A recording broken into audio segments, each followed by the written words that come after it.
Hello friends, Namaskara, and I first of all congratulate for all of you for clearing the preliminary examination. ಈಗ ನಾನು S A ಬಗ್ಗೆ ಮಾಹಿತಿಯನ್ನು ಕೊಡ್ತಾಯಿನಿ. ನನ್ನ ಹೆಸರು Deepak. I am a part of insta K S team. ಈಗ essay ಪ್ರಬಂಧ ಅಂತ ಬಂದಾಗ ನಿಮಗೆಲ್ಲ ಗೊತ್ತಿದೆ. ಎಸ್ ಎಯನ್ನು ಎರಡು ರೀತಿಯಲ್ಲಿ ನಮಗೆ ಕೊಡ್ತಾರೆ. ಒಂದು part A 125 marks, part B 125 marks. So ಈಗ ನೆನ್ಪಿಡಿ, ಯಾವುದೇ ಎಸ್ ಎ ನೀವು ಸೆಲೆಕ್ಷನ್ ಮಾಡ್ತೀರಿ ಅಲ್ಲ, ಡೈರೆಕ್ಟಾಗಿ ಇಂಟ್ರೊಡಕ್ಷನ್, ಬಾಡಿ, ಕನ್ಕ್ಲೂಷನ್ ಬರೀಲಿಕ್ಕೆ ಹೋಗ್ಬೇಡಿ. ಯಾವಾಗಲೂ ನೆನ್ಪಿಡಿ, ಎಸ್ ಎ ಸೆಲೆಕ್ಷನ್ ಮಾಡೋದು ಎಷ್ಟು ಇಂಪಾರ್ಟೆಂಟು, ಎಸ್ ಎಗೆ ಅದರ ಬ್ರೈನ್ ಸ್ಟಾರ್ಮಿಂಗ್ ಮಾಡೋದು ಅಂದರೆ ರಫ್ ವರ್ಕ್ ಮಾಡೋದು ವೆರಿ ಇಂಪಾರ್ಟೆಂಟು. ಸೊ ಅದಕ್ಕೋಸ್ಕರ ಯಾವುದೇ ಎಸ್ ಎ ಬರೆಯೋಕ್ಕಿಂತ ಮುಂಚೆ you please make a brainstorming ಅಂದರೆ ರಫ್ ವರ್ಕ್ ಮಾಡೋದು ಅಂತ ಹೇಳ್ತೀವಿ. ಓಕೆ, ಯಾಕೆ ಹೇಳ್ತಿದ್ದೀನಿ ಅಂದರೆ ಈ ಎಸ್ ಎ ಅನ್ನೋದು ಒಂಥರ ಮೂವಿ ಇದ್ದಂಗೆ. ಮೂವಿ ಮಾಡುವಾಗ ಯಾರು ಇಂಟ್ರೊಡಕ್ಷನ್ ಹಿಂಗೆ ಇರಬೇಕು ಮೂವಿದು ಅಂತ ಯೋಚನೆ ಮಾಡಲ್ಲ. ಅವ್ರು ಏನು ಯೋಚನೆ ಮಾಡ್ತಾರೆ, ಯಾರು ಆ್ಯಕ್ಟರು ಆ್ಯಕ್ಟ್ರೆಸಸ್ಸು, ಯಾವ ಥರ ಮೂವಿ ಇರಬೇಕು, ಯಾವ್ಯಾವ ಇಂಪಾರ್ಟೆಂಟ್ ಸನ್ನಿವೇಶಗಳು, ಸೀನ್ಸು, ಅದ್ರ ಬಗ್ಗೆ ಯೋಚನೆ ಮಾಡ್ತಾರೆ. ಅದಾದಮೇಲೆ ಪ್ರೊಡ್ಯೂಸರ್ ಕಡೆ ಹೋಗ್ತಾರೆ. ಅವರು ಒಂದು ಹಿನ್ನೆಲೆಯನ್ನು, ಒಂದು ಐಡಿಯಾಸನ್ನು ಹುಡುಕ್ಬಿಟ್ಟು ಸ್ಕ್ರಿಪ್ಟ್ ರೆಡಿ ಮಾಡ್ತಾರೆ. ಅದಾದಮೇಲೆ ಬರೋದು ನಿಮ್ಮ ಮೂವಿ. ಸಿಮಿಲರ್ಲಿ ನಿಮ್ಮ ಎಸ್ಸೆದಲ್ಲೂ ಕೂಡ ಎಸ್ಸೆಗೆ ಟಾಪಿಕ್ ನೋಡಿದ ತಕ್ಷಣ ಇಂಟ್ರೊಡಕ್ಷನ್ ಬರಿಬೇಡಿ, ಅದು ತಪ್ಪು. ಅದ್ರ ಬದಲಾಗಿ ಏನು ಮಾಡಿ, go with brainstorming. I will tell you what is brainstorming, what is a power of brainstorming in this video. Introduction ಯಾವ ಥರ ಬರಿಬೇಕು ಅನ್ನೋಕ್ಕಿಂತ ಮುಂಚೆ ನೀವು ಏನು ಮಾಡಬೇಕು ಅಂದರೆ you think for brainstorming ಅಂತ ಬಂದಾಗ ನೀವು ಬ್ರೈನ್ ಸ್ಟಾರ್ಮಿಂಗು ಮುಖ್ಯ ಭಾಗಕ್ಕೆ ಮಾಡ್ತೀರಿ. ಮುಖ್ಯ ಭಾಗದಲ್ಲಿ ಏನೇನು ಬರಿಬೇಕು. Okay, similar to our movie ಮಾಡೋಕ್ಕಿಂತ ಮುಂಚೆ ನೀವು ಏನು ಯೋಚನೆ ಮಾಡ್ತೀರಿ, ಯಾರು ಆ್ಯಕ್ಟ್ರು ಆ್ಯಕ್ಟ್ರೆಸ್ಸು, ಯಾವ type of movie, right. So ಯಾವ್ಯಾವ ಥರ ಸನ್ನಿವೇಶ, ಸೀನ್ಸ್ ಬರಬೇಕು, ಅದನ್ನು ಇದು ಮಾಡ್ತೀರಿ. ಆಮೇಲೆ ಆ ಮೂವಿ ಚೆನ್ನಾಗಿ ಓಡಬೇಕು ಅಂತಂದರೆ ಒಂದಷ್ಟು ಮಸಾಲಾಸ್ ಆ್ಯಡ್ ಮಾಡ್ತೀರಿ. Masalas in the form of ಹಾಡುಗಳು, masalas in the form of stunts, right. Similarly in our essay what we will do, we will make a mix of everything to make my essay more better way, better represented, better convey ಆಗೋ ಥರ ಮಾಡ್ತೀವಿ, ಕರೆಕ್ಟಾ. So ಇದಕ್ಕೆ brain storming ಅಂತ ಹೇಳ್ತೀವಿ. Brain storming ನಾನು ಏನು ಹೇಳಿದೆ, brainstorming is done for body part. ಕ್ಲಿಯರಾ? ಸರಿ, ಏನಪ್ಪ ಹೆಂಗಪ್ಪ ಬ್ರೈನ್ ಸ್ಟಾರ್ಮ್ ಮಾಡೋದು ಅಂದರೆ ಒಂದು ಸಣ್ಣ ಟಾಪಿಕ್ ಮುಖಾಂತರ ನಿಮ್ಗೆ ಹೇಳ್ತೀನಿ. ಲಾಸ್ಟ್ ಇಯರ್ ಒಂದು ಟಾಪಿಕ್ ಕೊಟ್ಟಿದ್ರು, ಏನು ಅಂದರೆ NEP 2020. NEP 2020 ಇದು ಯೂತ್ಗಳ ಚಾಲೆಂಜಸ್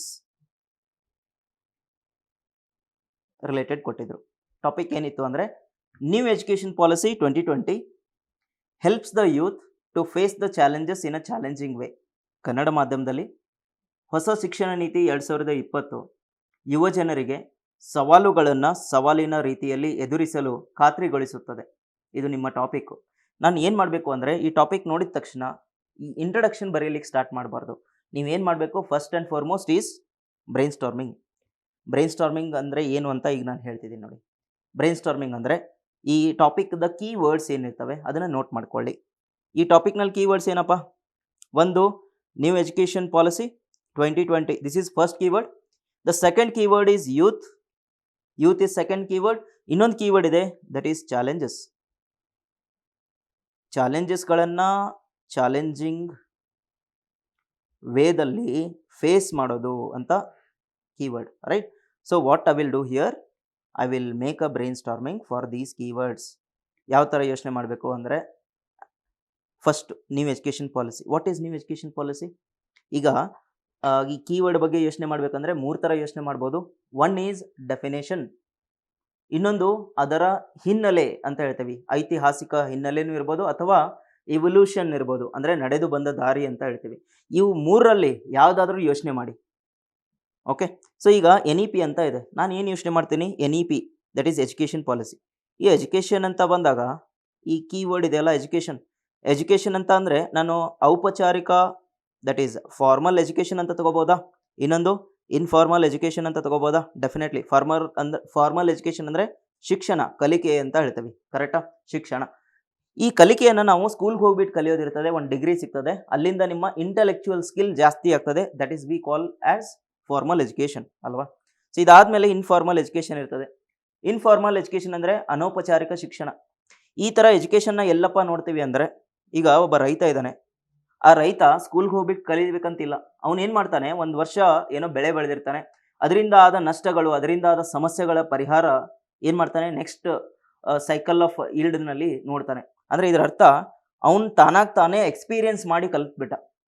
ಓಕೆ, ಒಮ್ಮೊಮ್ಮೆ ಯಾವ ಥರ ಇರ್ತದೆ ಅಂದರೆ ನಿಮಗೆ ಒಂದಷ್ಟು ಜನ ಬುದ್ಧಿವಾದ ಹೇಳಿ ಕಲಿಸ್ತಾರೆ, that is also informal education, right? This is what I decode the topic of education in this way.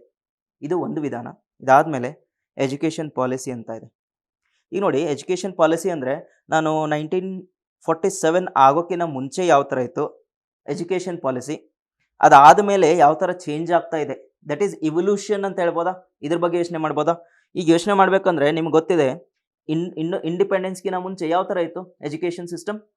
Education system was majorly divided into anglicist and orientalist. ಒಂದು wing of the section of the people ಏನು ಹೇಳ್ತಾ ಇದ್ರು, English based education ಅಂತ ಹೇಳ್ತಾ ಇದ್ರು. ಇನ್ನೊಬ್ರು local language based ಎಜುಕೇಷನ್ನ ಕೊಡಿ ಅಂತ ಹೇಳ್ತಾ ಇದ್ರು. ಅದ್ರ ಬಗ್ಗೆ ಯೋಚನೆ ಮಾಡ್ಬೋದಾ? This is before independence, right? And ಇಲ್ಲಿ ಬಿಫೋರ್ ಇಂಡಿಪೆಂಡೆನ್ಸ್ ಯಾವ ಥರ ಇತ್ತು? ನಮ್ಮ ಶಿಕ್ಷಣವು ಓಕೆ ಕ್ವಾಲಿಟಿ ಎಜುಕೇಷನ್ ಅಂತ ಎಲ್ಲೂ ಅವ್ರು ಫೋಕಸ್ ಮಾಡಿಲ್ಲ. And that to all the section of the ಪೀಪಲ್ಗೆ ಎಜುಕೇಷನ್ ಕೊಡಬೇಕು ಅಂತ ಅಲ್ಲಿ ಪಾಲಿಸಿದಲ್ಲಿ ಎಲ್ಲೂ ಮೆನ್ಷನ್ ಮಾಡಿರಲಿಲ್ಲ. Correct? There was lot of discrimination in the policy of education before independence. ಕರೆಕ್ಟಾ? ಸೊ ಇದ್ರ ಬಗ್ಗೆ ನಾನು ಯೋಚನೆ ಮಾಡ್ಬೋದು. ಇದಾದಮೇಲೆ after independence, after 1947 the government of the state had a major role. ಯಾಕಂದರೆ ಎಜುಕೇಷನ್ ಅಂತಿರೋದು ಸಂವಿಧಾನದಲ್ಲಿ ಎಲ್ಲಿ ಮೆನ್ಷನ್ ಮಾಡಿದ್ರು ಮೊದಲು? ಲಿಸ್ಟ್ ಟು ಮೆನ್ಷನ್ ಮಾಡಿದ್ರು ಮೊದಲು ಸಂವಿಧಾನದಲ್ಲಿ. ಬಟ್ ಆಫ್ಟರ್ ದ್ಯಾಟ್ ಇನ್ 1986 ಅಲ್ಲಿ ಏನು ಮಾಡಿದ್ರು ಅಂದರೆ ಈ ಎಜುಕೇಷನ್ ಅನ್ನೋದನ್ನು ಲಿಸ್ಟ್ 3 ಹಾಕಿದ್ದಾರೆ. So present status of education ಎಲ್ಲಿದೆ? Concurrent list, that is list 3ದಲ್ಲಿದೆ.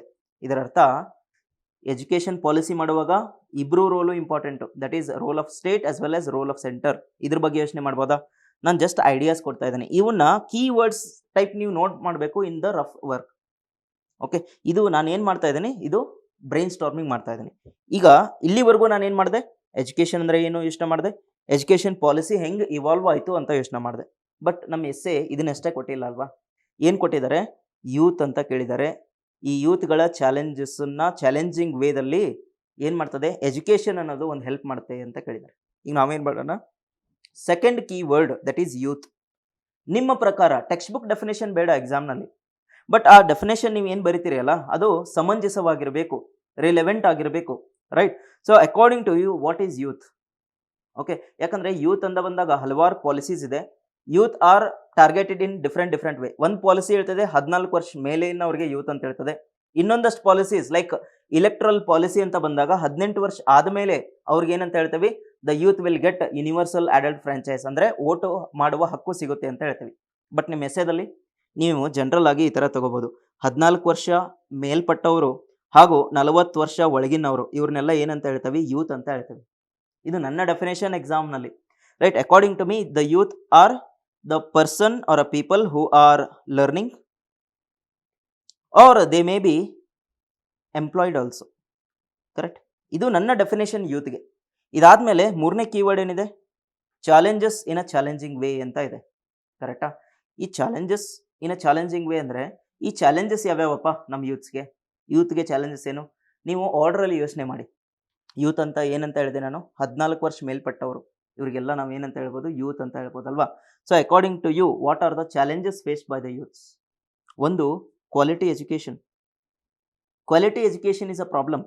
Then literacy ಸಿಗ್ತಾ ಇದೆ. ಆ ಲಿಟ್ರಸಿಯನ್ನು ಯಾವ ಥರ ಯೂಸ್ ಮಾಡಬೇಕು ಅಂದರೆ implementation or application of that education in the real day to day life. ಇದು ಎರಡನೇ ಚಾಲೆಂಜ್. ಕರೆಕ್ಟಾ? ಮೂರನೇ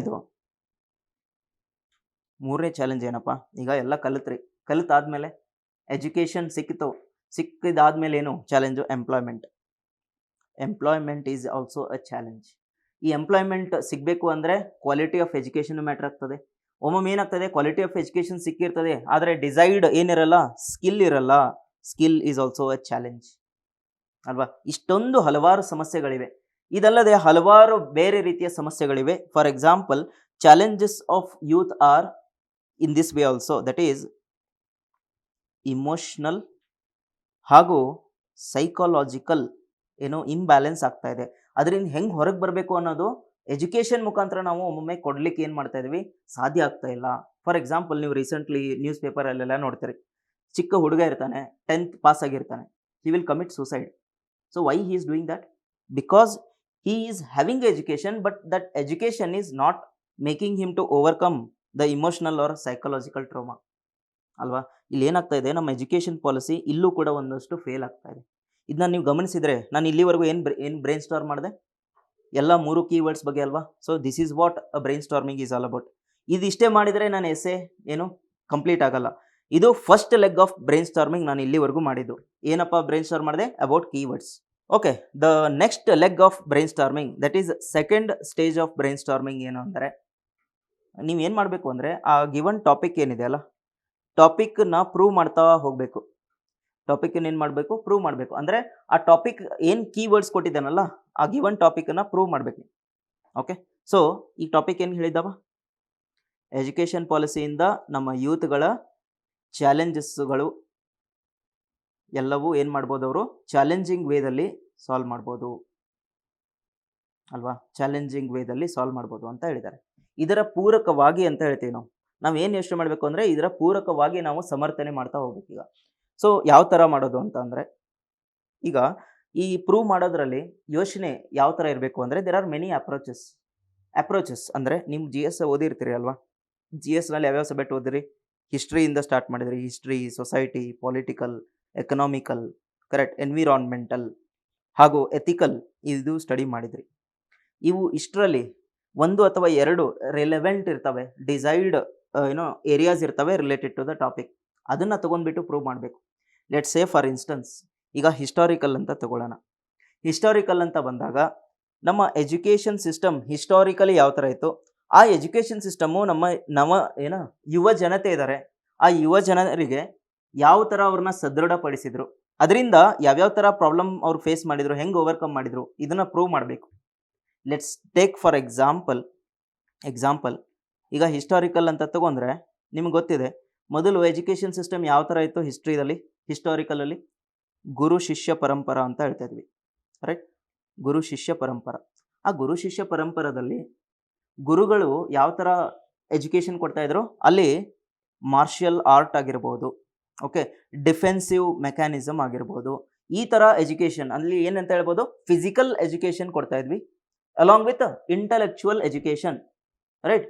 ಒಂದು ಧರ್ಮ ಯಾವ ಥರ ಇರಬೇಕು ಆ ಥರ ಎಜುಕೇಷನ್ ಕೊಡ್ತಾ ಇದ್ರು. ಅಲ್ಲಿ ಏನಾಗ್ತಾ ಇತ್ತು, ಆ ಪರ್ಸನ್ದು ಇಂಟಲೆಕ್ಚುವಲ್ ಸ್ಕಿಲ್ಲು ಜಾಸ್ತಿ ಆಗ್ತಾ ಇತ್ತು, ಪ್ಲಸ್ ಫಿಸಿಕಲ್ ಅಬಿಲಿಟಿ ಕೂಡ ಜಾಸ್ತಿ ಆಗ್ತಾ ಇತ್ತು. ಇದರಿಂದ ಆಗಿನ ಸಮಸ್ಯೆಗಳು ಏನಿದ್ವು, ವಾರ್ಸು, ಓಕೆ, ಇನ್ವೇಷನ್ಸ್ ಆಗ್ತಾ ಇತ್ತು ಅಲ್ವಾ, ಅದನ್ನು ಅವರು ತಡೆಗಟ್ತಿದ್ರು ಅಲ್ವಾ. ಇಲ್ಲಿ ಏನು ನಾನು ಪ್ರೂವ್ ಮಾಡಿದೆ, ಒಂದು education system in the form of guru shishya parampara, we learnt martial arts which will help for overcoming the challenges, that is overcoming all the kinds of wars. ಇದು ಒಂದು ಎಕ್ಸಾಂಪಲ್. ಈಗ ನಾವು ಹಿಸ್ಟಾರಿಕಲ್ ತೊಗೊಂಡ್ವಿ, ದಟ್ ಈಸ್ ಗುರು ಶಿಷ್ಯ ಪರಂಪರಾ ಅಂತ ತೊಗೊಂಡ್ವಿ. ಇದು ಹಿಸ್ಟಾರಿಕಲ್ ರಿಲೆವೆನ್ಸ್ ಆಯಿತು. ನಾನು ಬರೀ ಏನು ಕೀವರ್ಡ್ ನೋಟ್ ಮಾಡಿದೆ, ಗುರು ಶಿಷ್ಯ ಪರಂಪರಾ, ಓಕೆ, ಯಾವ ಟೈಪ್ ಆಫ್ ಎಜುಕೇಷನ್ ಸಿಕ್ತು, ಕರೆಕ್ಟಾ, ಯಾವ ಥರ ಎಜುಕೇಷನ್ ಇತ್ತು ಗುರು ಶಿಷ್ಯ ಪರಂಪರಾದಲ್ಲಿ, ಫಿಸಿಕಲ್ ಎಜುಕೇಷನ್ ಹಾಗೂ ಇಂಟಲೆಕ್ಚುವಲ್ ಎಜುಕೇಷನ್. ಇದರಿಂದ ಏನಾಯಿತು, ವಾರ್ಸ್ ಅನ್ನೋದನ್ನು ನಾವು ಏನು ಮಾಡಿದ್ವಿ, ತಡೆ ಹಿಡಿದ್ವಿ. ಇದು ನನ್ನ ಫಸ್ಟ್ ಕೀವರ್ಡ್ ನೋಟ್ ಮಾಡಿದ್ವಿ. ಇದಾದಮೇಲೆ ಹಿಸ್ಟಾರಿಕಲ್ ಅಂತ ಅಂದಾಗ ನಮ್ಮ ಪ್ರೆಸೆಂಟು ಯೋಚನೆ ಮಾಡ್ಬೋದಾ? ಪ್ರೆಸೆಂಟು ಎಜುಕೇಷನ್ ಯಾವ ಥರ ಇದೆ, ನಮ್ಮ education presently especially after the new education policy ಯಾವ ಥರ ಇದೆ? ಈ ಎಜುಕೇಷನ್ ಪಾಲಿಸಿ ಅಂತ ಬಂದಾಗ ನಾವು ವೊಕೇಶ್ನಲ್ ಎಜುಕೇಷನ್ನು ಫೋಕಸ್ ಮಾಡ್ತಾ ಇದ್ದೀವಿ, ಇದರ ಜೊತೆಗೆ ಸ್ಕಿಲ್ ಬೇಸ್ಡ್ ಎಜುಕೇಷನ್ನು ಫೋಕಸ್ ಮಾಡ್ತಾ ಇದ್ದೀವಿ, ಹಾಗೂ ಕ್ವಾಲಿಟಿ ಬೇಸ್ಡ್ ಎಜುಕೇಷನ್ ಫೋಕಸ್ ಮಾಡ್ತಾ ಇದ್ದೀವಿ.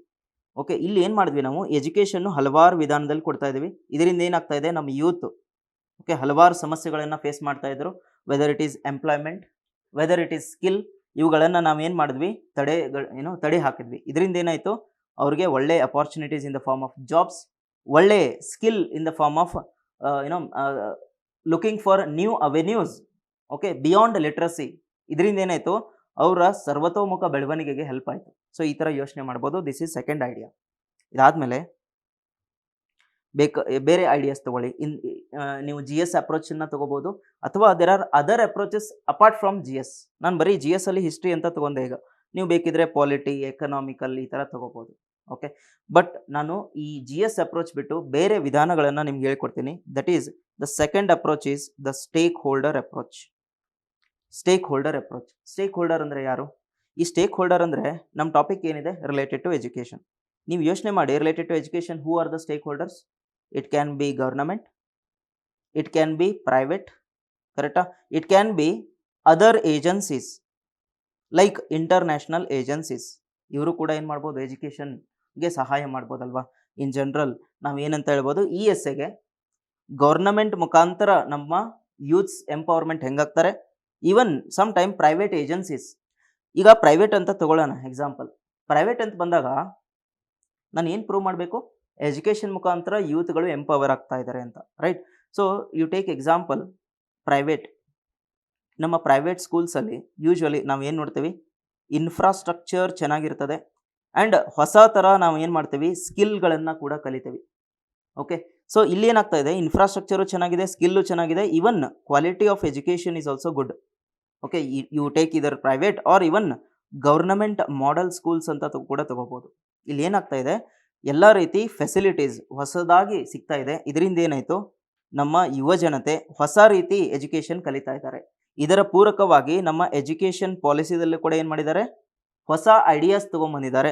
ಇಲ್ಲಿ ನಾವೇನು ಫೋಕಸ್ ಮಾಡ್ತಾ ಇದ್ದೀವಿ, ಟೀಚರ್ಸ್ ಟ್ರೈನಿಂಗ್ ಅಂತ ತಗೋತಾ ಇದ್ದೀವಿ.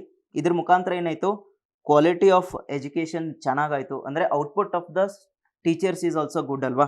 ಇದರಿಂದ ಏನಾಯಿತು, ನಮ್ಮ ಯೂತ್ಗೆ ಒಂದು ಕ್ವಾಲಿಟಿ ಎಜುಕೇಷನ್ ಸಿಕ್ತು. ಸೊ ಈ ಥರ ಯೋಚನೆ ಮಾಡಿ.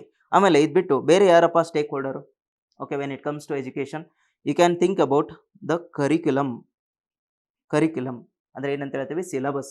ಆ್ಯಂಡ್ ನೆನಪಿರಲಿ, ಸ್ಟೇಕ್ ಹೋಲ್ಡರ್ ಅಂದರೆ ಒಬ್ಬ ವ್ಯಕ್ತಿಗತವಾಗಿ ಅಥವಾ ಜೀವಂತ ಇರುವ ಒಬ್ಬ ಇನ್ಸ್ಟಿಟ್ಯೂಷನ್ನು ಅಥವಾ ಒಬ್ಬ ವ್ಯಕ್ತಿಗತವಾಗಿ ಯೋಚನೆ ಮಾಡಬೇಕಂತಿಲ್ಲ. You can think beyond that also. ಈಗ ಎಜುಕೇಷನ್ ಅಂತ ಬಂದಾಗ ಸ್ಟೇಕ್ ಹೋಲ್ಡರ್ ಯಾರು, ಕರಿಕ್ಯುಲಮ್. ಕರಿಕ್ಯುಲಮ್ ಯಾರಪ್ಪ ಮಾಡೋರು, ಗೌರ್ನಮೆಂಟ್. ಗೌರ್ನಮೆಂಟ್ ಕರಿಕ್ಯುಲಮ್ ಮಾಡಬೇಕಂದ್ರೆ ಅವ್ರು ಸಪೋರ್ಟ್ ಮಾಡೋರು ಯಾರು, ಅದರ್ ಇಂಪಾರ್ಟೆಂಟ್ ಕಮಿಟೀಸ್. ನಾವು ಈ ಥರ ಯೋಚನೆ ಮಾಡ್ಬೋದಾ, ಗೌರ್ನಮೆಂಟ್ ಅವರು ಎಜುಕೇಷನ್ನ ಕ್ವಾಲಿಟಿಯಾಗಿ ಇಂಪ್ರೂವ್ ಮಾಡಲಿಕ್ಕೆ ಏನು ಮಾಡಿದ್ವಿ, ಒಂದು ಕಮಿಟಿಗಳನ್ನು ಸೆಟಪ್ ಮಾಡಿದ್ವಿ. ಎಸ್ಪೆಷಲಿ ಕಸ್ತೂರಿ ರಂಗನ್ ಕಮಿಟಿ ಅಂತ ರೀಸೆಂಟ್ ನ್ಯೂಸಲ್ಲಿದೆ. ಕಸ್ತೂರಿ ರಂಗನ್ ಕಮಿಟಿಯಿಂದ ಹಲವಾರು ಇನ್ಪುಟ್ಸ್ ತೊಗೊಂಡ್ವಿ. ಇದ್ರ ಮುಖಾಂತರ ಎಜುಕೇಷನ್ ಪಾಲಿಸಿಯನ್ನು ತೊಗೊಂಬಂದ್ವಿ, ಹಲವಾರು ಚೇಂಜಸನ್ನು ಮಾಡಿದ್ವಿ. ಇದರಿಂದ ಏನಾಯಿತು, ಕ್ವಾಲಿಟಿ ಆಫ್ ಎಜುಕೇಷನ್ ಚೆನ್ನಾಗಾಯಿತು. ಸೊ ಈ ಥರ ಪ್ರೂವ್ ಮಾಡ್ತಾ ಹೋಗಿ. ಇದು ನೆಕ್ಸ್ಟ್ ಐಡಿಯಾ. ಇದಾದಮೇಲೆ ಈಗ ಎಜುಕೇಷನ್ ಅಂತ ಬಂದಾಗ ಬರೀ GS approach, stake holder approach ಒಂದೇ ಸಾಲದು ಅಲ್ವಾ. ಹಲವಾರು ಡಿಫ್ರೆಂಟ್ ಅಪ್ರೋಚಸ್ಸನ್ನು ತಗೊಳ್ಳಿ. Let's take example walks of life. Walks of life, walks of life ಅಂತ ಅಂದರೆ ಒಬ್ಬ ವ್ಯಕ್ತಿ, ಓಕೆ, ಅವನ ರೋಲು ವೈಯಕ್ತಿಕವಾಗಿ ಇರ್ತದೆ ಅಲ್ವಾ. ವೈಯಕ್ತಿಕ ಅಂದರೆ ಇಂಡಿವಿಜುವಲ್ ಇರ್ತದೆ. ಈ ವ್ಯಕ್ತಿಯ ರೋಲು ಇಡೀ ಸೊಸೈಟಿಗೆ ಇರ್ತದೆ. ಹೋಗ್ತೀರಾ, ಸೊಸೈಟಿಗೆ ಇರ್ತದೆ ಇವನ ಇನ್ಫ್ಲೂಯೆನ್ಸು. ಆಮೇಲೆ ಈ ವ್ಯಕ್ತಿಯ ಇನ್ಫ್ಲೂಯೆನ್ಸು ಇಡೀ ದೇಶಕ್ಕಿರ್ತದೆ, ದಟ್ ಈಸ್ ನೇಷನ್ಗಿರ್ತದೆ.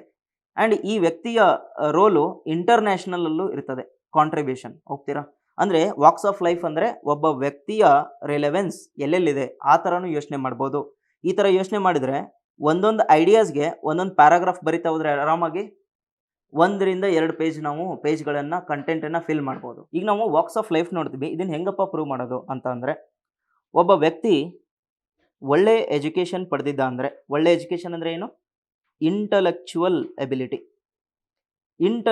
ಎಬಿಲಿಟಿ ಇವನು ಚೆನ್ನಾಗಿದ್ದರೆ by the help of education policy ಇವನು ಏನು ಮಾಡ್ತಾನೆ, ಇವನು ಯಾವುದೇ ಒಂದು ಡಿಸಿಷನ್ ತಗೊಳ್ಳುವಾಗ ಏನು ಮಾಡ್ತಾನೆ, ಎಲ್ಲ ಥರ ಯೋಚನೆ ಮಾಡಿಬಿಟ್ಟು ಡಿಸಿಷನ್ ತಗೋತಾನೆ. ಅಂದರೆ ಇವನ ಡಿಸಿಷನ್ನು, ಲೆಟ್ಸ್ ಟೇಕ್ ಎಕ್ಸಾಂಪಲ್ ಒಬ್ಬ ಪ್ರೈವೇಟ್ ಪರ್ಸನ್ ಇದ್ದಾನೆ. ಓಕೆ, ಆ ಪ್ರೈವೇಟ್ ಪರ್ಸನ್ನು ಓಕೆ ಒಂದು ಬಿಸ್ನೆಸ್ ಸೆಟಪ್ ಮಾಡಬೇಕು. ಅವ್ನು ಬಿಸ್ನೆಸ್ ಸೆಟಪ್ ಮಾಡಬೇಕಂದ್ರೆ ಅವ್ನ ಡಿಸಿಷನ್ ಯಾವ ಥರ ಇರ್ತದೆ, ಬಿಸ್ನೆಸ್ ಸೆಟಪ್ ಮಾಡುವಾಗ ಅವನ ಆರ್ಥಿಕ ಬೆಳವಣಿಗೆನೂ ನೋಡ್ತಾನೆ, ಹಾಗೂ ಅವನು ಏನು ಬಿಸ್ನೆಸ್ ಮಾಡ್ತಾನಲ್ಲ ಅದರಿಂದ ಯಾವ್ಯಾವ ಜನರಿಗೆ ಲಾಭ ಆಗ್ತದೆ, ಯಾವ ಜನರಿಗೆ ನಷ್ಟ ಆಗ್ತದೆ, ಅದ್ರ ಬಗ್ಗೆ ಯೋಚನೆ ಮಾಡ್ತಾನೆ. ಅಂದರೆ ಇದು ಎಲ್ಲಿಂದ ಸಾಧ್ಯ ಆಯಿತು, ಎಜುಕೇಷನಿಂದ ಸಾಧ್ಯ ಆಯಿತು. ಸೊ ಇಲ್ಲಿ ಏನು ಮಾಡ್ದ ಅವನು, ಆ youth that is private business man ಏನಿದ್ದ, ಅವನು ಬರೀ ಆರ್ಥಿಕತೆಗೆ ಮಾತ್ರ ಪ್ರಾಮುಖ್ಯತೆ ಕೊಡಲಿಲ್ಲ, ಅವನು ಜನರ ಸಹಾಯಕ್ಕೂ ಬರ್ತಾನೆ. ಒಮ್ಮೊಮ್ಮೆ ಏನು ಮಾಡ್ತಾನೆ, ಯಾವುದೋ ಒಂದು ಬಿಸ್ನೆಸ್ಸಿಂದ ಎನ್ವಿರಾನ್ಮೆಂಟ್ ಹಾರ್ಮ್ ಆಗ್ತಾ ಇದೆ ಅಂದ್ಕೊಳ್ಳಿ, ಆ ಎನ್ವಿರಾನ್ಮೆಂಟನ್ನು ಪ್ರೊಟೆಕ್ಷನ್ ಮಾಡ್ತಾ ಏನು ಮಾಡ್ತಾನೆ, ಅವನು ಡೆವಲಪ್ಮೆಂಟ್ ಕಡೆಗೆ ಹೋಗೋಕ್ಕೆ ಟ್ರೈ ಮಾಡ್ತಾನೆ. ಈ ಡೆವಲಪ್ಮೆಂಟು ವೈಯಕ್ತಿಕವಾಗಿ ಇರ್ಬೋದು ಅಥವಾ ಇವನ ಕಾಂಟ್ರಿಬ್ಯೂಷನ್ ಸೊಸೈಟಿಗೂ ಇರ್ಬೋದು. For example he gives many different types of employment ಅಲ್ವಾ. ಅಂದರೆ ಇವನು ಕಾಂಟ್ರಿಬ್ಯೂಷನ್ ಸೊಸೈಟಿಗೂ ಆಯಿತು, ಹಾಗೆ ಸೊಸೈಟಿ ಮತ್ತು ಇವನು ಇಬ್ಬರು ಡೆವಲಪ್ ಆದರೆ ಏನಾಗ್ತದೆ, ಅದು ದೇಶಕ್ಕೂ ಕೂಡ ಏನಾಗ್ತದೆ, ಒಂದು ಆರ್ಥಿಕ ಹಾಗೂ ಹಲವಾರು ರೀತಿಯ ಸರ್ವತೋಮುಖ ಬೆಳವಣಿಗೆಗೆ ಕಾರಣ ಆಗ್ತದೆ. ಇದು ಒಂದು ವ್ಯಕ್ತಿಗತವಾಗಿ ಆಯಿತು. ಓಕೆ, ನಾನು ಇಲ್ಲಿ ಏನು ಪ್ರೂವ್ ಮಾಡಿದೆ, ಒಂದು ವ್ಯಕ್ತಿಯ ಪ್ರೆಸೆನ್ಸ್ ಅಟ್ ವೇರಿಯಸ್ ಲೆವೆಲ್ಸ್ ಅಲ್ವಾ? ಈ ಥರನೂ ಕೂಡ ನಾನು ಎಸ್ಸೇದಲ್ಲಿ ಯೋಚನೆ ಮಾಡ್ಬೋದು. ಇದಾದಮೇಲೆ ಇನ್ನೊಂದಷ್ಟು ಐಡಿಯಾಸ್ ನೀವು ತೊಗೋಬೋದು. ಆ್ಯಂಡ್ ಇಲ್ಲಿ ಐಡಿಯಾಸ್ ತೊಗೊಳ್ಳುವಾಗ ರ್ಯಾಂಡಮ್ ಆಗಿ ಬರಿತಾ ಹೋಗಬೇಡಿ. ನಮ್ಮ ಏರಿಯಾ ಅವರ ಪ್ರಿಮೈಸ್ ಆಫ್ ದ ಟಾಪಿಕ್ ಏನಿತ್ತು, ನಮ್ಮ ಚೌಕಟ್ಟು ಏನಿತ್ತು, ಎಜುಕೇಷನ್ ಪಾಲಿಸಿಯಿಂದ ನಮ್ಮ ಯುವ ಜನತೆಗೆ ಏನಾಗ್ತದೆ, ಯಾವುದೇ ರೀತಿಯ ಸವಾಲುಗಳನ್ನು ಎದುರಿಸಲು ಏನು ಮಾಡ್ತದೆ, ಖಾತ್ರಿಗೊಳಿಸುತ್ತದೆ ಅಂತ ಟಾಪಿಕ್ ಇತ್ತು. ಇದನ್ನು ನಾನು ಪ್ರೂವ್ ಮಾಡ್ತಾ ಹೋಗಬೇಕು ಎಲ್ಲ ರೈಟಪ್ಪಲ್ಲಿ. ಸೊ ಅದಕ್ಕೆ ಬೇರೆ ಐಡಿಯಾಸ್ ತೊಗೊಳ್ಳೋಣ. ಓಕೆ, ಫಾರ್ ಇನ್ಸ್ಟನ್ಸ್ ಈಗ ಹೊಸ ಐಡಿಯಾ ನೀವು ಯೋಚನೆ ಮಾಡಬೇಕು ಅಂದರೆ ಕಾಸ್ ಆ್ಯಂಡ್ ಇಫೆಕ್ಟ್ ರಿಲೇಷನ್ ಅಂತ ಕೂಡ ನಾವು ಹೇಳ್ಬೋದು. ಕಾಸ್ ಆ್ಯಂಡ್ ಇಫೆಕ್ಟ್ ರಿಲೇಷನ್ ಅಂದರೆ ಮೊದಲು ಎಜುಕೇಷನ್ ಪಾಲಿಸಿ ಯಾವ ಥರ ಇತ್ತು, ಅದರಿಂದ ನಮ್ಮ ಸಮಸ್ಯೆಗಳು ನಿವಾರಣೆ ಆಗಿರಲಿಲ್ಲ. ಮೊದಲಿನ education policy, that is before NEP 2020 ಯಾವ ಥರ ಸೆಟಪ್ ಇತ್ತು ನಮ್ಮದು, ಅಲ್ಲಿ ರಾಟ್ ಲರ್ನಿಂಗ್ ಇತ್ತು. ರಾಟ್ ಲರ್ನಿಂಗ್ ಅಂದರೆ ಬೈಪಟ್ ಹೊಡೆಯೋದು, ಅದನ್ನೇ ಹೋಗ್ಬಿಟ್ಟು ಬರೆಯೋದು. ಆಮೇಲೆ ಅಲ್ಲಿ ಅಸೆಸ್ಮೆಂಟ್ ಯಾವ ಥರ ಇತ್ತು, ಟೀಚರ್ಸು ಒಂದು ಮಾರ್ಕ್ಸ್ ಕೊಡ್ತಾಯಿದ್ರು at the end of the year. ಆ ಮಾರ್ಕ್ಸ್ ಬೇಸಿಸ್ ಮೇಲೆ ನಮ್ಮ ಮೆರಿಟ್ ಲಿಸ್ಟ್ ಸ್ಟಡಿ ಆಗ್ತಾಯಿತ್ತು. ಅಲ್ಲಿ ಸಮಸ್ಯೆ ಏನಿತ್ತಪ್ಪ ಅಂತಂದರೆ, ಮೆರಿಟ್ ಬೇಸ್ಡ್ ಏನಾಗ್ತಾ ಇತ್ತು, ಮೆರಿಟ್ ಬೇಸ್ಡ್ ನಿಮಗೆ ರ್ಯಾಂಕಿಂಗ್ ಕೊಡ್ತಾಯಿದ್ರು. ಅಲ್ಲಿ ನಾನು ಫಸ್ಟು ನೀನು ಫಸ್ಟು ಅಂತ ಏನಾಗ್ತಾ ಇತ್ತು, ಕಾಂಪಿಟೇಷನ್ ಕ್ರಿಯೇಟ್ ಆಗ್ತಾ ಇತ್ತು. ಒಮ್ಮೊಮ್ಮೆ ಈ ಕಾಂಪಿಟೇಷನ್ ಒಳ್ಳೆಯದು, ಆದರೆ ನಮ್ಮ ಹುಡುಗರ ಮನಸ್ಸಿನ ಮೇಲೆ ಹಲವಾರು ರೀತಿಯ ಪ್ರಭಾವ ಬೀರ್ತಾ ಇತ್ತು ಅಲ್ವಾ. ಈ ಸೈಕಾಲಜಿಕಲ್ ಡಿಪ್ರೆಷನ್ ಆಗಿರ್ಬೋದು, ಹಲವಾರು ನ್ಯೂಸ್ ಪೇಪರ್ಸಲ್ಲಿ ನಾವು ನೋಡ್ತೀವಿ ಅಲ್ವಾ. ಒಂದು ಸಣ್ಣ ಹುಡುಗ ಇರ್ತಾನೆ, ಮಾರ್ಕ್ಸ್ ಬಂದಿಲ್ಲ, 100ಕ್ಕೆ 100 ಬಂದಿಲ್ಲ ಅಂತ ಸೂಸೈಡ್ ಮಾಡ್ಕೋತಾರೆ. ಸೊ ಈ ಥರ ಇನ್ಸ್ಟಾನ್ಸಸ್ ಕೂಡ ಆಗ್ತಾಯಿತ್ತು. ಇದನ್ನೆಲ್ಲ ನಾವು ತಡೆಗಟ್ಟೋಕೆ ಇದ್ರ ಜೊತೆಗೆ ಹಳೆ ಎಜುಕೇಷನಲ್ ಪಾಲಿಸಿಯಲ್ಲಿ ವೊಕೇಶ್ನಲ್ ಎಜುಕೇಷನ್ ಅನ್ನೋ ಕಾನ್ಸೆಪ್ಟ್ ಇರಲಿಲ್ಲ. ಆಮೇಲೆ ಏನು ಸ್ಕಿಲ್ ಬೇಸ್ಡ್ ಎಜುಕೇಷನ್ ಅನ್ನೋ ಕಾನ್ಸೆಪ್ಟ್ ಇರಲಿಲ್ಲ. ಇದನ್ನು ನಾವು ಏನು ಮಾಡಿದ್ವಿ, ಹೊಸ ಎಜುಕೇಷನ್ ಪಾಲಿಸಿ ಮುಖಾಂತರ presently what we have done, we have come up with new education policy. ಇಲ್ಲಿ ಏನು ಮಾಡಿದ್ವಿ, ಎಲ್ಲ ಸಮಸ್ಯೆಗಳ ಪರಿಹಾರವನ್ನು ನಾವು ಮಾಡ್ಲಿಕ್ಕೆ ಟ್ರೈ ಮಾಡಿದ್ವಿ. ಸಮಸ್ಯೆ ಯಾವ್ಯಾವಿತ್ತು ಅಂತ ಹೇಳಿದೆ, ಮೆರಿಟ್ ಯಾವ ಥರ ಕೊಡಬೇಕು. ಈಗ ಮೆರಿಟ್ ಯಾವ ಥರ ಕೊಡ್ತಾ ಇದ್ದೀವಿ, ಒಂದು ಟೀಚರು ಕೊಡ್ತಾರೆ, ಹಾಗೂ ಈಗ ಪಿಯರ್ ಗ್ರೂಪ್ ಕೂಡ ಅವರ ಅಸೆಸ್ಮೆಂಟ್ ಮಾಡ್ತಾರೆ. ಇದರಿಂದ ಏನಾಯಿತು, ಸೈಕಾಲಜಿಕಲ್ ಇಂಪ್ಯಾಕ್ಟ್ ಚಾಲೆಂಜಸ್ ಏನಿತ್ತು ಹುಡುಗನಿಗೆ, ಅದನ್ನು ತಡಿಬೋದಾ, ಡೆಫಿನೆಟ್ಲಿ ತಡಿಬೋದು. ಅದ್ರ ಬಗ್ಗೆ ಯೋಚನೆ ಮಾಡಬೇಕು. ಅದಾದಮೇಲೆ ವೊಕೇಶ್ನಲ್ ಎಜುಕೇಷನ್ ಅಂತ ಹೇಳಿದೆ. ಈಗ ವೊಕೇಶ್ನಲ್ ಎಜುಕೇಷನ್ ಕೊಟ್ಟರೆ ಏನಾಗ್ತದೆ, ನಾವು ಹಲವಾರು ರೀತಿಯ ಸ್ಕಿಲ್ಗಳನ್ನು ಕೂಡ ಕಲಿಬೋದು. ಇದರಿಂದ ಏನಾಯಿತು, ಹಲವಾರು ರೀತಿಯ different type of employment creation ಆಗ್ತದ. ಸೊ ಮೊದಲು ಸಮಸ್ಯೆ ಏನಿತ್ತು, ಚಾಲೆಂಜಸ್ ಏನಿತ್ತು, ಹುಡುಗರಿಗೆ ಎಂಪ್ಲಾಯ್ಮೆಂಟ್ ಸಿಗ್ತಾ ಇಲ್ಲ ಅಂತ. ನಾವೇನು ಮಾಡಿದ್ವಿ, ವೊಕೇಶ್ನಲ್ ಎಜುಕೇಷನ್ ಕೊಟ್ವಿ. ಇದರಿಂದ ಸ್ಕಿಲ್ ಕೂಡ ಜಾಸ್ತಿ ಆಯಿತು, ಎಂಪ್ಲಾಯ್ಮೆಂಟ್ ಆರ್ ಅಪಾರ್ಚುನಿಟೀಸ್ ಏನು ಮಾಡಿದ್ವಿ, ಹೊಸದಾಗಿ ನಾವು ಅವ್ರಿಗೆ ಒದಗಿಸಿಕೊಟ್ವಿ ಅಲ್ವಾ. ಈ ಥರ ಯೋಚನೆ ಮಾಡಿ. ಈ ಥರ ಯೋಚನೆ ಮಾಡಿದರೆ ಏನಾಗ್ತದೆ, ಕಾಸ್ ಆ್ಯಂಡ್ ಇಫೆಕ್ಟ್ ಅಂದರೆ ಈ ಎಜುಕೇಷನ್ ಪಾಲಿಸಿಯಿಂದ NEPಯಿಂದ ನಾವೇನು ಮಾಡಿದ್ವಿ, ಸರ್ವತೋಮುಖ ಬೆಳವಣಿಗೆ ಯಾರ್ದು, ಯೂತ್ಗೆ, ಅಲ್ಲಿ ಫೋಕಸ್ ಮಾಡಿದ್ವಿ. ಈ ಥರ ನಾವು ಪಾಯಿಂಟ್ಸ್ ಜಾಟ್ ಡೌನ್ ಮಾಡ್ಕೋಬೇಕು. ಇದಾದಮೇಲೆ ಎಸ್ಸೆ ಅಂತ ಬಂದಾಗ ಬರೀ ಇಲ್ಲಿವರೆಗೂ ನಾವು ಏನು ಯೋಚನೆ ಮಾಡಿದ್ವಿ, ಪೂರಕವಾಗಿ ಯೋಚನೆ ಮಾಡಿದ್ವಿ. ಇದಾದಮೇಲೆ ವಿರುದ್ಧವಾಗಿ ಯೋಚನೆ ಮಾಡ್ಬೋದಾ, ವಿರುದ್ಧವಾಗಿ ಬರೀ ಎಜುಕೇಷನ್ ಪಾಲಿಸಿಯಿಂದ ಮಾತ್ರ ನಾವೇನು ಮಾಡ್ಬೋದು, ಯೂತ್ಗಳನ್ನು ಎಂಪವರ್ ಮಾಡೋಕ್ಕಾಗಲ್ಲ. ಈ ಎಜುಕೇಷನ್ ಪಾಲಿಸಿ ಜೊತೆಗೆ we should have some other tools or weapons ಅಂದರೆ ಆ ವೆಪನ್ಸ್ ಅಲ್ಲ, ವೆಪನ್ಸ್ ಅಂದರೆ ಹಲವಾರು ರೀತಿಯ ಬೇರೆ ಬೇರೆ ದಾರಿಗಳನ್ನು ನಾವು ಹುಡುಕಬೇಕು. ಯಾವುದಕ್ಕೆ, ನಮ್ಮ ಯೂತ್ಸನ್ನು ಎಂಪವರ್ ಮಾಡೋದಕ್ಕೆ. ಇದ್ರ ಬಗ್ಗೆ ಯೋಚನೆ ಮಾಡ್ಬೋದಾ. ಈ ಐಡಿಯಾ ಏನಿದೆ, ಇದು third idea for my essay, third dimension ಅಂತ ಹೇಳ್ತೀನಿ. ಅಂದರೆ ಎಜುಕೇಷನ್ ಪಾಲಿಸಿ ಬಿಟ್ಟು ನಾನೇನು ಮಾಡಬೇಕು, ಹಲವಾರು ರೀತಿಯ ಸಬ್ಸಿಡಿಗಳನ್ನು ಕೊಡಬೇಕು. ಯಾರಿಗೆ ಕೊಡಬೇಕು ಸಬ್ಸಿಡಿ, ಯಾರು ನಿಜವಾಗ್ಲೂ ಸಮಸ್ಯೆಯಲ್ಲಿದ್ದಾರೆ, ಯಾರು ನಿಜವಾಗ್ಲೂ ಅರ್ಹರಿದ್ದಾರೆ. For example, government gives subsidy for young entrepreneurs for startup ನೀವು ಸ್ಟಾರ್ಟ್ ಮಾಡ್ತೀರಿ ಅಂದರೆ ಏನು ಮಾಡ್ತಾರೆ, ಫಂಡಿಂಗ್ ಕೊಡ್ತಾರೆ. ಆ ಫಂಡಿಂಗು ದುಡ್ಡು ಮುಖಾಂತರ ಇರ್ಬೋದು, ಅಥವಾ ಹಲವಾರು ರೀತಿಯ ಟ್ರೈನಿಂಗ್ ಮುಖಾಂತರ ಇರ್ಬೋದು.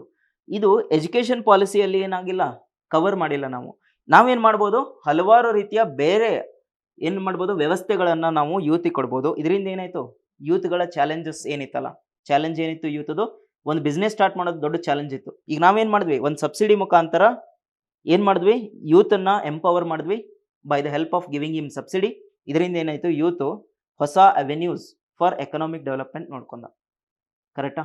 ಸೊ ಈ ಥರ ಯೋಚನೆ ಮಾಡಿ. ಇದಲ್ಲದೆ ನಾವು ಹಲವಾರು ಏನು ಮಾಡ್ಬೋದು, ರೀತಿಯ ಐಡಿಯಾಸ್ ಏನು ಮಾಡ್ಬೋದು, ಹುಡುಗರಿಗೆ ಕೊಡ್ಬೋದು. For example, you can think with respect to environment protection. ಈ ಎನ್ವಿರಾನ್ಮೆಂಟ್ ಪ್ರೊಟೆಕ್ಷನ್ ಮಾಡೋಕ್ಕೋಸ್ಕರ ಗೌರ್ನಮೆಂಟು ಹಲವಾರು ರೀತಿ ಏನು ಮಾಡ್ತಾ ಇದೆ, ಪ್ಲ್ಯಾನ್ ಮಾಡ್ತಾ ಇದೆ ಓಕೆ.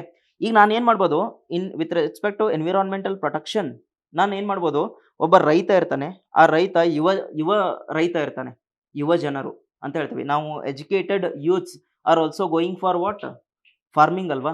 ನಾನೇನು ಮಾಡ್ಬೋದು ಅಂದರೆ ಎನ್ವಿರಾನ್ಮೆಂಟಲ್ ಪ್ರೊಟೆಕ್ಷನ್ ಮಾಡೋಕ್ಕೋಸ್ಕರ ನಮ್ಮ ಯೂತ್ಗೆ, ದಟ್ ಈಸ್ ನಮ್ಮ ಯುವ ರೈತನಿಗೆ ಏನು ಮಾಡ್ಬೋದು, ಒಂದು ಟ್ರೈನಿಂಗ್ ಕೊಡ್ಬೋದು ಹಾಗೂ ಹಲವಾರು ರೀತಿಯ ಟೆಕ್ನಾಲಜಿಕಲ್ ಇನ್ಪುಟ್ಸ್ ಕೊಡ್ಬೋದು. ಯಾರಿಗೆ? ನಮ್ಮ ರೈತರಿಗೆ. ಇದರಿಂದ ಏನಾಯಿತು, ನಮ್ಮ ರೈತರು ಮೊದಲು ಹಲವಾರು ರೀತಿಯ ಫರ್ಟಿಲೈಸರ್ಗಳನ್ನು ಬಳಸ್ತಾ ಇದ್ರು. ನಾನೇನು ಮಾಡ್ಬೋದು, in the name of environmental protection ಅವನಿಗೆ ಟ್ರೈನಿಂಗ್ ಕೊಟ್ಟೆ ಅಂದರೆ, ಹೊಸ ಟೆಕ್ನಾಲಜಿ ಕೊಟ್ಟೆ ಅಂದರೆ ಫರ್ಟಿಲೈಸರ್ ಯೂಸೇಜನ್ನು ಕಡಿಮೆ ಮಾಡ್ಬೋದು. ಇದ್ರ ಜೊತೆಗೆ ಈ ವ್ಯಕ್ತಿ ಏನಿದ್ದಾನೆ, ದಟ್ ಈಸ್ ರೈತ ಏನಿದ್ದಾನೆ, ಹಲವಾರು ಡಿಫ್ರೆಂಟ್ ಟೈಪ್ ಆಫ್ ಅವೆನ್ಯೂಸ್ ಕೂಡ ನಾವು ಫೋಕಸ್ ಮಾಡ್ಬೋದಾ while ensuring environmental protection. For example, ನಾವೇನು ಮಾಡಿದ್ವಿ, ರಾಸಾಯನಿಕ ಗೊಬ್ಬರ ರಹಿತ ಅಗ್ರಿಕಲ್ಚರ್ ಮಾಡ್ತಾ ಇದ್ವಿ. ಅದನ್ನು ನಾವೇನಂತ ಹೇಳ್ತೀವಿ, ಆರ್ಗ್ಯಾನಿಕ್ ಫಾರ್ಮಿಂಗ್. ಆರ್ಗ್ಯಾನಿಕ್ ಫಾರ್ಮಿಂಗ್ ಕಡೆಗೆ ನಾವು ಹೋದರೆ ಏನಾಗ್ತದೆ, ಒಂದು ಕಡೆ ಎನ್ವಿರಾನ್ಮೆಂಟ್ ಪ್ರೊಟೆಕ್ಷನ್ ಆಗ್ತದೆ, ಇನ್ನೊಂದು ಕಡೆಗೆ ಹೊಸ ರೀತಿಯ ಬೆಳೆಗಳನ್ನು ಬೆಳಿಬೋದು. ಇದರಿಂದ ಏನಾಯಿತು, ನಮ್ಮ ಲಾಂಗ್ ಟರ್ಮ್ ಆ್ಯಂಡ್ ಶಾರ್ಟ್ ಟರ್ಮಲ್ಲಿ ನಮ್ಮ ಸಾಯಿಲ್ ಹೆಲ್ತ್ ಕೂಡ ಮೇಂಟೈನ್ ಮಾಡಿದ್ವಿ. ಕರೆಕ್ಟಾ? ಇದು ಹೆಂಗೆ ಸಾಧ್ಯ ಆಯಿತು? ಅಂದರೆ government focus on protection of environment, giving the technology are the training for the people, that is students, okay, who are youth. ಇದರಿಂದ ಏನಾಗ್ತಿದ್ದು, ನಮ್ಮ ಸರ್ವತೋಮುಖ ಬೆಳವಣಿಗೆ ಇನ್ ಫ್ಯೂಚರ್ ಆಯಿತಾ. ಇಲ್ಲಿ ನೋಡಿ, ಎನ್ವಿರಾನ್ಮೆಂಟಲ್ ಪ್ರೊಟೆಕ್ಷನ್ ಮಾಡಿದ್ವಿ, ಹಾಗೆ ನಮ್ಮ ಯುವ ಜನತೆಗೆ ಏನು ಮಾಡಿದ್ವಿ, ಹೊಸ ಅಪಾರ್ಚುನಿಟೀಸ್ ಕ್ರಿಯೇಟ್ ಮಾಡಿದ್ವಿ. ಇದರಿಂದ ಏನಾಯಿತು, ಹಲವಾರು ಅವರ ಸಮಸ್ಯೆಗಳಿತ್ತು ವಿತ್ ರೆಸ್ಪೆಕ್ಟ್ ಟು ಅಗ್ರಿಕಲ್ಚರ್, ಅದನ್ನು ನಿವಾರಣೆ ಮಾಡಿದ್ವಿ. ಸೊ ಇಲ್ಲಿ ಏನು ನಾವು ಪ್ರೂವ್ ಮಾಡಿದ್ವಿ ಅಂದರೆ, beyond education we can give some inputs for the students to overcome their challenges. ಇದು 3ನೇ ಆಯಾಮ ನಿಮ್ಮ ಎಸ್ಸೆಗೆ. ಇದಾದಮೇಲೆ 4ನೇ ಆಯಾಮ, ದಟ್ ಈಸ್ 4ನೇ ಡೈಮೆನ್ಷನ್ ಅಂತ ಹೇಳ್ತೀನಿ. ಇದ್ರ ಬಗ್ಗೆ ಯೋಚನೆ ಮಾಡಬೇಕು. 4ನೇ ಡೈಮೆನ್ಷನ್ ಅಂದರೆ ಏನು? Against the topic. We should prove against the topic. ಅಂದರೆ ಒಮ್ಮೊಮ್ಮೆ ಏನಾಗ್ತದೆ, ಈ ಎಜುಕೇಷನ್ ಪಾಲಿಸಿಯಲ್ಲಿ, ನ್ಯೂ ಎಜುಕೇಷನ್ ಪಾಲಿಸಿ 2020ಯಲ್ಲಿ ಇದರಲ್ಲೂ ಕೂಡ ಏನಿದೆ, ಸಮಸ್ಯೆ ಇದೆ. That is challenges in this education policy. ಇದ್ರ ಬಗ್ಗೆ ಯೋಚನೆ ಮಾಡ್ಬೋದಾ? ಡೆಫಿನೆಟ್ಲಿ ಮಾಡ್ಬೋದು. ನ್ಯೂ ಎಜುಕೇಷನ್ ಪಾಲಿಸಿಯಲ್ಲಿ ಸಮಸ್ಯೆ ಏನಿದೆ? 1ನೇ ಸಮಸ್ಯೆ, it is against federalism, federal setup. It is against federal setup. ಯಾಕಪ್ಪ ಅಂತಂದರೆ, ಎಜುಕೇಷನ್ ಅನ್ನೋದು ಲಿಸ್ಟ್ 3ದಲ್ಲಿದೆ. ಅಂದರೆ ಈ ಲಿಸ್ಟ್ 3ದಲ್ಲಿ ಯಾರು ಪಾಲಿಸಿ ಮಾಡಬೇಕು? ಸ್ಟೇಟ್ ಗೌರ್ನಮೆಂಟು ಮಾಡ್ಬೋದು, ಹಾಗೂ ಸೆಂಟ್ರಲ್ ಗೌರ್ಮೆಂಟ್, ಇಬ್ಬರು ಸೇರಿ ಮಾಡಬೇಕು. ಈಗ ನ್ಯೂ ಎಜುಕೇಷನ್ ಪಾಲಿಸಿ ಅಂತ ಸೆಂಟ್ರಲ್ ಗೌರ್ಮೆಂಟ್ ತೊಗೊಂಬಂದರು, ಅವ್ರು ಏನಾದರೂ ಸ್ಟೇಟ್ ಕನ್ಸಲ್ಟೇಷನ್ ಮಾಡಿದ್ರಾ? ಪ್ರೆಸೆಂಟ್ಲಿ ಮಾಡಿಲ್ಲ. ಸೊ ಹೀಗಾಗಿ ಏನಾಗ್ತದೆ, ಸ್ಟೇಟು ಒಮ್ಮೊಮ್ಮೆ ಇಂಪ್ಲಿಮೆಂಟ್ ಮಾಡೋದಿಲ್ಲ. For example, West Bengal did not implement NEP in their state. Why? Because consultation ಮಾಡಿರಲಿಲ್ಲ. You take example of Karnataka. ನಮ್ಮ ಕರ್ನಾಟಕದಲ್ಲಿ ಏನಾಗಿದೆ, ನಾವು NEPನ ಆ್ಯಸ್ ಇಟ್ ಈಸ್ ನಾವು ಇಂಪ್ಲಿಮೆಂಟ್ ಮಾಡಿಲ್ಲ. ನಾವೇನು ಮಾಡಿದ್ವಿ, ಅದನ್ನು ಅಮೆಂಡ್ಮೆಂಟ್ ಮಾಡಿ ಸ್ಟೇಟ್ ಎಜುಕೇಷನ್ ಪಾಲಿಸಿ ಅಂತ ನಾವೇನು ಮಾಡಿದ್ವಿ, ಇಂಪ್ಲಿಮೆಂಟ್ ಮಾಡಿದ್ವಿ ಬೈ ಮೆನಿ ಮಾಡಿಫಿಕೇಶನ್ಸ್. ಯಾಕೆ? ಅದು ನಮ್ಮ ಸ್ಟೇಟ್ಗೆ ನಮ್ಮ ಅನುಕೂಲ ತಕ್ಕಂಗೆ ನಾವು ಮಾಡಿದ್ವಿ. ಇಲ್ಲಿ ಏನು ನಾವು ಗಮನಿಸಬೇಕಾಗಿದ್ದು ಅಂದರೆ, ಫೆಡರಲಿಸಮ್ ಅನ್ನೋದನ್ನ ಅಫೆಕ್ಟ್ ಮಾಡ್ತು ಯಾವುದು? Education policy. ಇಲ್ಲಿ ನಾವು ಫೆಡರಲಿಸಮ್ ಏನಾದ್ರು ಅಧಿಯರ್ ಆಗಲಿಲ್ಲ ಅಂದ್ರೆ ಏನಾಗ್ತದೆ, ಸೆಂಟರ್ ಮತ್ತು ಸ್ಟೇಟ್ ಕೋಆರ್ಡಿನೇಷನ್ ಆಗೋದಿಲ್ಲ. ಅವಾಗ ಏನಾಗ್ತದೆ, ನಾವು ಅನ್ಕೊಂಡಿದ್ದು 100% ಇಫೆಕ್ಟಿವ್ ಆಗಿ ಆಗೋದಿಲ್ಲ. ಇದ್ರ ಬಗ್ಗೆ ಯೋಚನೆ ಮಾಡಬೇಕಾಗ್ತದೆ. This is first idea. This is first. The second is with respect to funding. ಈಗ ನೋಡಿ, ಯಾವುದೇ ಒಂದು ಪಾಲಿಸಿ ನೀವು ಮಾಡ್ತೀರಿ ಅಂದರೆ ಏನು ಬೇಕು? ದುಡ್ಡು ಬೇಕಲ್ವಾ? ಫಂಡಿಂಗ್. ನಮ್ಮ ಪಾಲಿಸಿಯಲ್ಲಿ ನಾವು ಏನು ಹೇಳಿದ್ವಿ ಅಂದರೆ, 6% ಆಫ್ ದ GDPಯನ್ನು ನಾವು ಯಾವುದಕ್ಕೆ ಕೊಡ್ತೀವಿ ಅಂತ ಹೇಳಿದ್ವಿ? ಎಜುಕೇಷನ್ಗೆ ಕೊಡ್ತೀವಿ ಅಂತ ಹೇಳಿದ್ವಿ. This is as per the the intricates mentioned in the syllabus, intricates mentioned in the policy. Okay, ಈ ಪಾಲಿಸಿಯಲ್ಲಿ 6% ಅಂತ ಹೇಳಿದ್ವಿ. ಬಟ್ ಇನ್ ರಿಯಾಲಿಟಿ ಎಷ್ಟು ನಾವು ಖರ್ಚು ಮಾಡೋದು? ಲೆಸ್ ದೆನ್ 3% ನಾವು ಖರ್ಚು ಮಾಡ್ತೀವಿ. ಅಂದರೆ we should double the investment in the education policy. ಇದನ್ನು ನಾವು ಮಾಡಬೇಕು. ಅಂದರೆ ಫಂಡಿಂಗ್ ಈಸ್ ಅ ಚಾಲೆಂಜ್. ಇಲ್ಲಿ ನಮ್ಮ ಎಜುಕೇಷನ್ ಪಾಲಿಸಿಯಲ್ಲಿ ಫಂಡಿಂಗ್ ಯಾವ ಥರ ಬರ್ತದೆ, ಯಾವ ಥರ ಮಾಡಬೇಕು ಅನ್ನೋ ಐಡಿಯಾ ಕೊಟ್ಟಿಲ್ಲ. ಇದಾದಮೇಲೆ very important is new challenges are emerging in our education system or curriculum also. ಈಗ ನಮ್ಮ ಕರಿಕ್ಯುಲಮ್ ಹೆಂಗಿರ್ಬೇಕಪ್ಪ? ಕರಿಕ್ಯುಲಮ್ ಅಂದರೆ ಸಿಲೆಬಸ್. ಓಕೆ, ಸಿಲೆಬಸ್ಸು ಕಾಲಕ್ಕೆ ತಕ್ಕಂತೆ ಚೇಂಜ್ ಆಗಬೇಕು. But what the syllabus we have a syllabus which is age old syllabus.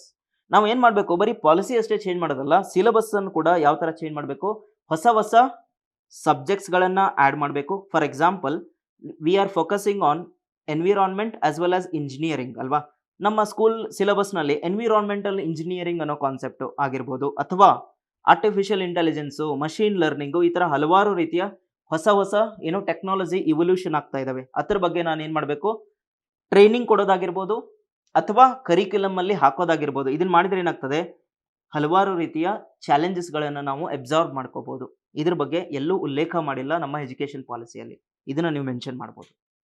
ಇದಾದ್ಮೇಲೆ ನೀವೇನ್ ಮಾಡಬೇಕು ಅಂದ್ರೆ ವೇ ಫಾರ್ವರ್ಡ್ ಯೋಚನೆ ಮಾಡಬೇಕು. ಇದು ನಿಮ್ಮ ಎಸ್ಸೆಗೆ 5ನೇ ಆಯಾಮ, 5th dimension for the essay. ಕ್ಲಿಯರಾ?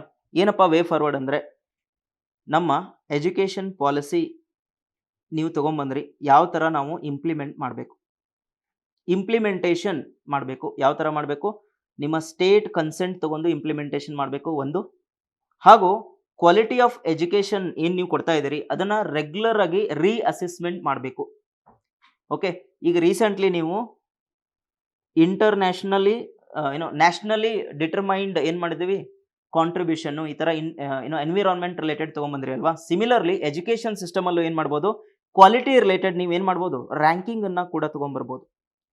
Ranking for all the education institutions. ಆ ಥರ ಆದರೆ ಏನಾಗುತ್ತೆ, ಕಾಂಪಿಟೇಷನ್ ಬೆಳೆಯುತ್ತೆ. ಕಾಂಪಿಟೇಷನ್ ಆದರೆ ಏನಾಗುತ್ತೆ, we will focus on quality. ಈ ಥರ ಮಾಡಿದರೆ ಎಜುಕೇಷನ್ ಸಿಸ್ಟಮಲ್ಲಿ ಏನು ಮಾಡ್ಬೋದು, ಹಲವಾರು ರೀತಿಯ ಚೇಂಜಸ್ ತೊಗೊಂಬರ್ಬೋದು. ಇದು ಫಸ್ಟ್ ವೇ ಫಾರ್ವರ್ಡ್. ಇದಾದಮೇಲೆ ಸೆಕೆಂಡ್ ವೇ ಫಾರ್ವರ್ಡ್. ಈಗ ಫಂಡಿಂಗ್ ಅಂತ ಹೇಳಿದ್ರಿ, ಫಂಡಿಂಗ್ ರಿಲೇಟೆಡ್ ನೀವೊಂದು ವೇ ಫಾರ್ವರ್ಡ್ ಹಾಕ್ಬೋದು. ಏನಪ್ಪ ಫಂಡಿಂಗು? ಈಗ ನೋಡಿ, ಎಲ್ಲವೂ ಗೌರ್ನಮೆಂಟ್ ಮಾಡ್ತೀವಿ ಅಂತಂದರೆ ಆಗೋದಿಲ್ಲ. ನಾವೇನು ಮಾಡಬೇಕು, the role of private is also important. The role of other agencies are also important. For example, present ಸೆಟಪ್ಪಲ್ಲಿ ಫಂಡಿಂಗ್ ಬೇಕು ಅಂದರೆ ನಾವೇನು ಮಾಡ್ಬೋದು, ಗೌರ್ನಮೆಂಟು, ಪ್ರೈವೇಟು ಹಾಗೂ ಇಂಡಸ್ಟ್ರಿ. ಈ ಇಂಡಸ್ಟ್ರಿ ಅಂದರೆ ಅದು ಹೆವಿ ಮಷೀನ್ ಇಂಡಸ್ಟ್ರಿನೂ ಆಗಿರ್ಬೋದು, ಅಥವಾ skill based intellectual related technology led ಇಂಡಸ್ಟ್ರಿನೂ ಆಗಿರ್ಬೋದು. Okay, in general industry. ಇವು ಮೂರನ್ನು ನಾವು ಲಿಂಕ್ ಮಾಡ್ಬೋದಾ? ಇದರ ಉಲ್ಲೇಖ ನಮ್ಮ ಎಜುಕೇಷನ್ ಪಾಲಿಸಿದಲ್ಲಿ ಆಗಿಲ್ಲ, ಬಟ್ ನಾವು ವೇ ಫಾರ್ವರ್ಡಲ್ಲಿ ಬರಿಬೋದು. ಏನು ಬರಿಬೋದು, we should bring a channel or a platform where government as well as private along with industry can be collaborated so that the education can be imparted in a different way so as to meet the demand of the market. That is skill ಆಗಿರ್ಬೋದು, ಅಥವಾ ಏನು ಮಾಡ್ಬೋದು, ರೀಸ್ಕಿಲ್ಲಿಂಗ್ ಆಗಿರ್ಬೋದು. ನೀವು ಈ ಥರ keyword use ಮಾಡ್ಕೊಳ್ಳಿ, skilling, ರೀಸ್ಕಿಲ್ಲಿಂಗ್ R upskilling. ಇದರಿಂದ ಏನಾಗ್ತದೆ, ಹಲವಾರು ರೀತಿಯ ಹೊಸ ಥರ ಚಾಲೆಂಜಸ್ ಏನಿತ್ತಲ್ಲ ಯುವ ಜನತೆಗೆ, ಅದನ್ನು ನಾವು ಆರಾಮಾಗಿ ಸಾಲ್ವ್ ಮಾಡ್ಬೋದು. ಆ್ಯಂಡ್ ನೋಡಿ, ಗಮನಿಸಿ, ಇಲ್ಲಿ ನಾನು ಏನಿಲ್ಲಿ ಪ್ರೈವೇಟ್ ಅಂತ ಮೆನ್ಷನ್ ಮಾಡಿದ್ದೀನಿ, ನಾನು ಪ್ರೈವೇಟೈಸೇಷನ್ ಅಂತ ಹೇಳಿಲ್ಲ. ಇಲ್ಲಿ ನಾನು ಏನು ಹೇಳಿದೆ, collaboration. Okay, under this policy ಅಂತ ಹೇಳಿದೆ. ಇದರರ್ಥ ನಾನು ಸಂವಿಧಾನ ಅಗೇನ್ಸ್ಟ್ ಹೋಗಿಲ್ಲ, ಸಂವಿಧಾನ ಚೌಕಟ್ಟಿನಲ್ಲಿ ಏನೇನು ಸಾಧ್ಯತೆ ಇದೆ ಅದನ್ನು ಮಾಡ್ಬೋದು ಅಂತ ಹೇಳಿದೆ. ಇವೆರಡು ಇಂಪಾರ್ಟೆಂಟ್ ವೇ ಫಾರ್ವರ್ಡ್ ಹೇಳಿದೆ. ಇದು ಬಿಟ್ಟು ನೀವು ನಿಮ್ಮದೇ ಆದ ವೇ ಫಾರ್ವರ್ಡ್ಗಳನ್ನು ಬರಿಬೋದು. ಯಾವ ಥರ? ಈ ವೇ ಫಾರ್ವರ್ಡ್ ಅಂದರೆ role of all stakeholders. ಯೋಚನೆ ಮಾಡ್ಬೋದಾ? Stakeholders, who are the stakeholder in education policy? Okay, ಅದರ ರಿಲೇಟೆಡ್ ಯಾವ ಥರ ರೋಲ್ ಇರಬೇಕು? Let's a example, state role ಯಾವ ಥರ ಇರಬೇಕು? ಸ್ಟೇಟ್ ರೋಲ್ ಏನು, ಅದರ ಇಂಪ್ಲಿಮೆಂಟೇಷನ್ ಮಾಡ್ತಾರೆ. ಈ ಇಂಪ್ಲಿಮೆಂಟೇಷನ್ ಮಾಡುವಾಗ ಯಾರ ಸಹಾಯ ಬೇಕು? ಲೋಕಲ್ ಗೌರ್ನಮೆಂಟ್ಗಳ ಸಹಾಯ ಬೇಕು. ಲೋಕಲ್ ಗೌರ್ನಮೆಂಟ್ ಆಗಿರ್ಬೋದು ಅಥವಾ NGOಗಳು ಆಗಿರ್ಬೋದು. ಇವರ ಸಹಾಯದ ಮೂಲಕ ನಾವೇನು ಮಾಡ್ಬೋದು, ಎಜುಕೇಷನ್ ಪಾಲಿಸಿನ ಚೆನ್ನಾಗಿ ಇಂಪ್ಲಿಮೆಂಟೇಷನ್ ಮಾಡಬೇಕು. ಈ ಥರ ಬರೀಬೇಕಾಗ್ತದೆ. ಸೊ ಈ ಥರ ಬರೆದ್ರೆ ಏನಾಗುತ್ತೆ, ನನ್ನ ವೇ ಫಾರ್ವರ್ಡ್ ಕೂಡ ಚೆನ್ನಾಗಿರ್ತದೆ. ಓಕೆನಾ? ಇದಾದಮೇಲೆ ಒಂದಷ್ಟು ಕೀವರ್ಡ್ಸ್ ಕೂಡ ನೀವು ಯೂಸ್ ಮಾಡ್ಬೋದು. ಫಾರ್ ಎಕ್ಸಾಂಪಲ್, ಎಜುಕೇಷನ್ ಬಂದಾಗ ಈ ಥರ ಕೀವರ್ಡ್ಸ್ ಯೂಸ್ ಮಾಡಿ. 3 A's. When it comes to education, the education should be having the 3 A's in it. That is availability. ಇನ್ನೊಂದು accessibility, ಇನ್ನೊಂದು affordability. ಅವೈಲಬಿಲಿಟಿ ಅಂದರೆ ಎಲ್ಲರಿಗೂ ಸಿಗುವಂಥದ್ದು ಇರಬೇಕು. ಅವನು ಬಡವ ಇರಲಿ, ಶ್ರೀಮಂತ ಇರಲಿ, ಎಲ್ಲರಿಗೂ ಸಿಗುವಂಥದ್ದು ಇರಬೇಕು. ಇದಕ್ಕೋಸ್ಕರ ನಾವು ಏನು ಮಾಡಿದ್ವಿ, ಲೋಕಲ್ ಲೆವೆಲಲ್ಲಿ ಮಾದರಿ ಶಾಲೆಗಳು ಅಂತ ಮಾಡ್ತಾಯಿದ್ವಿ ಅಲ್ವಾ. ಮಾದರಿ ಶಾಲೆಗಳನ್ನು ಮಾಡ್ತಾಯಿದ್ವಿ, KVs ಅಂತ ಮಾಡ್ತಾಯಿದ್ವಿ. ಇದು ಅವೈಲಬಿಲಿಟಿ. ನೆಕ್ಸ್ಟು ಎಕ್ಸೆಸಿಬಿಲಿಟಿ ಅಂದರೆ ಸಿಗೋ ಅಂಥದ್ದಿರಬೇಕು. ಅಂದರೆ ನಮ್ಮ ಪಾಲಿಸೀಸ್ ಹೇಳ್ತದೆ less than 3 kilometres of range ಏನಿರಬೇಕು, ಒಂದು ಸ್ಕೂಲ್ ಇರಬೇಕು ಅಥವಾ ಒಂದು ಪ್ರೀ ಸ್ಕೂಲ್ ಇರಬೇಕು ಅಂತ ಹೇಳ್ತೀವಿ. ಈ ಥರ ಪಾಲಿಸೀಸ್ ನಾವು ತೊಗೊಂಬಂದಾಗ ಏನಾಗ್ತದೆ, ಎಕ್ಸೆಸಿಬಿಲಿಟಿನೂ ಕೊಟ್ಟಂಗೆ ಆಗ್ತದೆ. ಆ್ಯಕ್ಚುಲಿ ನಾವು ಎಕ್ಸೆಸಿಬಿಲಿಟಿಯನ್ನು ಕೊಡೋಕ್ಕೆ ಹಲವಾರು ರೀತಿಯ ಪ್ಲ್ಯಾನ್ಗಳನ್ನು ಮಾಡಿದ್ದೀವಿ. For example, in order to increase the enrolment ratio ನಾವು ಒಂದಷ್ಟು ಪಾಲಿಸೀಸ್ಗಳನ್ನು ಈಗಾಗಲೇ ತೊಗೊಂಬಂದಿದ್ದೀವಿ. ಅದು ಮಿಡ್ ಡೇ ಮೀಲ್ ಸ್ಕೀಮ್ ಆಗಿರ್ಬೋದು. ಇದರಿಂದ ಏನು ಮಾಡಿದ್ವಿ, ನಾವು ಅವರ ಆ್ಯಟಿಟ್ಯೂಡ್ ಚೇಂಜ್ ಮಾಡಿದ್ವಿ. ಯಾರ್ದು? ಜನರದು. ನೀವು ಸ್ಕೂಲ್ಗೂ ಕರ್ಕೊಂಬನ್ನಿ, ನಿಮಗೆ ನಾವು ಒಂದು ಕ್ವಾಲಿಟಿ ಆದ ಆಹಾರವನ್ನು ಕೊಡ್ತೇವೆ. So that the nutrition requirement of a student is also met while ensuring the teaching is been done. So ಈ ಥರ ಏನು ಮಾಡಿದ್ವಿ, ನಾವು ಎಕ್ಸೆಸಿಬಿಲಿಟಿಯನ್ನು ಕೂಡ ಕೊಡ್ತಾ ಇದ್ವಿ. ಇದಾದ್ಮೇಲೆ last one, that is affordability ಅಂದರೆ ನಿಮಗೆ ಹಣಕಾಸಿನ ನಿಮ್ದು ಏನು ಪೊಟೆನ್ಷಿಯಲ್ ಇದೆ ಅದನ್ನು ಮೀರಿ ಕೂಡ ನೀವು ಏನು ಮಾಡೋಕ್ಕಾಗಲ್ಲ, ಒಮ್ಮೊಮ್ಮೆ ಶಿಕ್ಷಣವನ್ನು ತಗೊಳ್ಲಿಕ್ಕಾಗಲ್ಲ. ಅದಕ್ಕೋಸ್ಕರ ಏನು ಮಾಡಿದ್ವಿ, ಅಫೋರ್ಡೆಬಲ್ ರೇಟಲ್ಲಿ, that is in a less cost and quality education ಕೂಡ ಕೊಡ್ತಾ ಇದ್ದೀವಿ. ನಿಮ್ಗೆ ಈಗಾಗಲೇ ಗೊತ್ತಿರಬೇಕು, 25% of the seats in some private institutions are reserved for what? The government people ಅಲ್ವಾ. ಸೊ ಅಂದರೆ ಏನಾಗ್ತದೆ, ಇಲ್ಲಿ ಹಲವಾರು ರೀತಿಯ ಸೀಟ್ಸ್ಗಳನ್ನು ಕೂಡ ರಿಸರ್ವ್ ಮಾಡಿದ್ದೀವಿ ಅಲ್ವಾ. ಸೊ ಇದು ಯಾವ ನೀತಿಯ ಮುಖಾಂತರ ಮಾಡಿದ್ವಿ? By the help of education policy. ಇದನ್ನೆಲ್ಲ ನೀವು ನೋಡಿದ್ರೆ ಏನಾಯಿತು, 3 A's ಕಡೆಗೂ ಕೂಡ ಹೋಗ್ತಾ ಇದ್ದೀವಿ. ಈ ಥರ ನೀವು ವೇ ಫಾರ್ವರ್ಡಲ್ಲಿ ಯೂಸ್ ಮಾಡ್ಬೋದು. So this is all about brain ಸ್ಟಾರ್ಮಿಂಗಲ್ಲಿ ಏನು ಮಾಡಿದ್ವಿ, ನಾವು ಮೇಜರ್ 5 ಐಡಿಯಾಸ್ ನೋಡಿದ್ವಿ. ಒಂದು ಕೀವರ್ಡ್ಸ್ ಬಗ್ಗೆ ನೋಡಿದ್ವಿ. ಇನ್ನೊಂದು we proved in favour of the topic. The third ನಾವೇನು ನೋಡಿದ್ವಿ, ಹೊಸ ಐಡಿಯಾ ಅಂದರೆ ಎಜುಕೇಷನ್ ಬಿಟ್ಟು ಬೇರೆ ಐಡಿಯಾಸ್ಗಳನ್ನು ಹುಡುಕಬೇಕು ನಮ್ಮ ಯೂತನ್ನ ಎಂಪವರ್ ಮಾಡೋದಕ್ಕೆ. ಇದಾದಮೇಲೆ 4ನೇ ಐಡಿಯಾ, ಅಗೇನ್ಸ್ಟ್ ದ ಟಾಪಿಕ್. ಯೂತ್ಗಳಿಗೆ ಎಜುಕೇಷನ್ ಪಾಲಿಸಿಯಲ್ಲಿ ಇರುವಂಥ ಚಾಲೆಂಜಸ್ ಇದೆ, ಅದನ್ನು ನಾವು ಅಡ್ರೆಸ್ ಮಾಡಿದರೆ ಮಾತ್ರ ಯೂತನ್ನು ನಿಜವಾಗ್ಲೂ ಎಂಪವರ್ ಮಾಡ್ಬೋದು. ಅಂದರೆ ಅಗೇನ್ಸ್ಟ್ ದ ಟಾಪಿಕ್ ಯೋಚನೆ ಮಾಡಿದ್ವಿ. ಇದಾದಮೇಲೆ ವೇ ಫಾರ್ವರ್ಡ್. ಸೊ ನಮ್ಮ ಹೋದ ವರ್ಷದ್ದು ಎಸ್ಸೆ ನಾನು ಡಿಸ್ಕಸ್ ಮಾಡಿದೆ ಬೈ ಯೂಸಿಂಗ್ ಬ್ರೈನ್ ಸ್ಟಾರ್ಮಿಂಗ್ ಅಂದರೆ rough work is very important for your essay. So focus on brainstorming. Thank you.